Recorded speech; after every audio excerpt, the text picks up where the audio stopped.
Hi, my name is Martin Bagansky, and the topic that I'll be discussing is diabetes in the Native American population.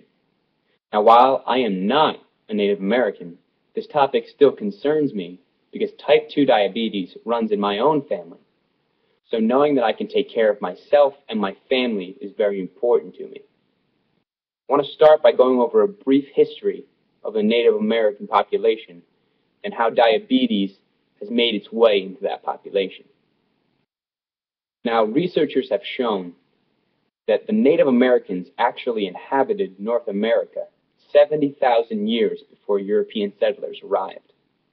So when the European settlers arrived, they really infringed upon the Native Americans' land and changed, most drastically, their method of obtaining food. The Native Americans were traditionally hunters and gatherers. They would hunt the animals for food, but they would also live off the natural produce of the earth, such as the corn, the beans, the oats, the fruit, etc. And when the winter months came, they would migrate to follow the animals who would go to try and find a warmer climate, as well as the vegetables, because the things that grew out of the earth would go dormant.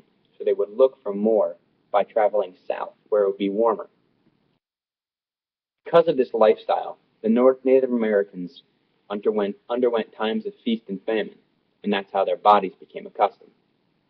When European settlers arrived and they infringed upon the Native Americans' land, what they did is they forced them to change their yearly routine of migrating. And in 1835, the Indian Removal Act forced Native Americans into reservations, and that further infringed upon their way of obtaining food, and now put them in a closed, confined space where they could no longer find food and obtain food the way that they were used to. While they were once used to living off the produce of the land, such as the wild game, the fruits, vegetables, nuts, wild herbs, etc., they could no longer do it. And as one researcher said, quote, fiber, vitamin, and mineral content decreased drastically, end quote. Now, this is one indication of why diabetes might enter the Native American culture, because that led to a poorer food quality. Now, the second is because when they were put in those reservations, in that confined space, they no longer had the same exercise that they once had. While they were once used to migrating every year with the animals to follow them, they could no longer do it.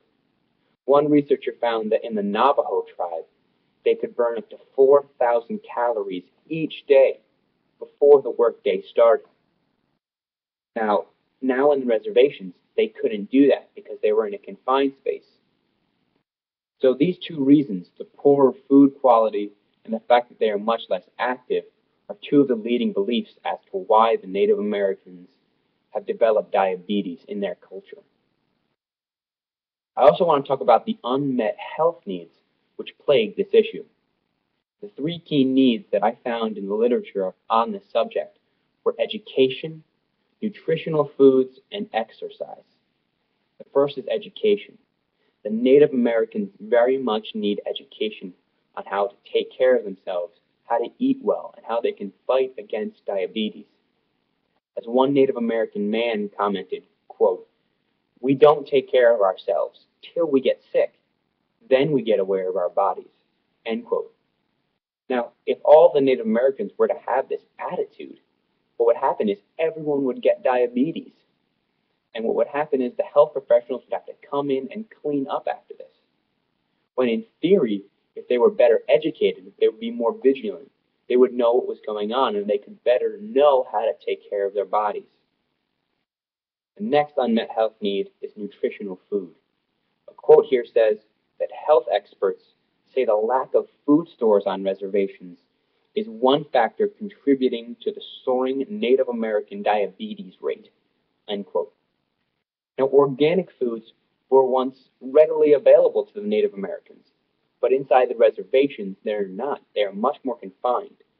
And without that, what's led to is processed food, which is much cheaper and much easier to access. And without the proper foods, education will do nothing. Because if they know what they should eat and what they shouldn't eat, but in fact they don't have an option eat that healthy food because it's not there, then it's only going to lead us to the situation that they're already in. Third is exercise. As I said before, some Native Americans would burn up to 4,000 calories a day before they even began work. That's no longer the case, and reservations are much more confined. As I said before, they can no longer migrate. And what that does is it slows down their metabolism and it leads to putting on weight easier, which then in turn will lead to the type 2 diabetes. I also want to talk about the impact that nursing can have on this issue. Nurses are at the front lines of this fight against diabetes. And I found in the literature that there are three main ways that the nurses can help the Native Americans defeat and overcome diabetes. There are intervention groups, school mentoring, and community-based or support groups. The first is intervention groups. Now, I found in the literature a 5-month program that focuses on education, healthy eating, and physical activity. I have a quote that says that this program, quote, led to significant decreases in waist circumference, insulin sensitivity, total blood cholesterol, saturated fat, and sugar intake, end quote. Now, these types of programs really teach people how to better take care of their bodies. As the old adage says, give a man a fish, and you'll feed him for a day, but teach a man to fish, and you'll feed him for a lifetime. Second program I want to talk about is school mentoring. Now, there's a program that I read about in the literature. It's called Cherokee Choices. Now, it's a program that is set up at elementary schools in North Carolina. And what it does is it educates children about diabetes, about the need for exercise, and eating healthy foods. And what it's seen is success because children have become more aware, because they've seen an increase of interest in school, an increase of interest in grades, and they've seen a decrease in the amount of school days missed due to sickness, because children are no longer getting as sick as they once were, because they're beginning to get better. They're beginning to fight this diabetes. And the final program that I read about are community-based groups or support groups. In this case, a community group or a support group would be a group of Native Americans who have diabetes who are willing to get together to support one another. What they do is they have goals in mind to defeat this disease. As one Native American elder said, quote, you need to have support because once you learn all this information, it is good, and you try it for a couple of days, but then you need support to keep it going long term, end quote. Now, members of these community groups keep active logs about what they eat and how they exercise and how much they do so. What that does is it holds them accountable to not eating food that they shouldn't and to exercising as much as they really need to. Now, these groups work so well, I think better than all of the rest, because what it does is it's very hard to overcome something like this by yourself. But when you're surrounded by family members and friends, people who are there to support you, specifically nurses, it can be much easier because you're not the only one holding that burden.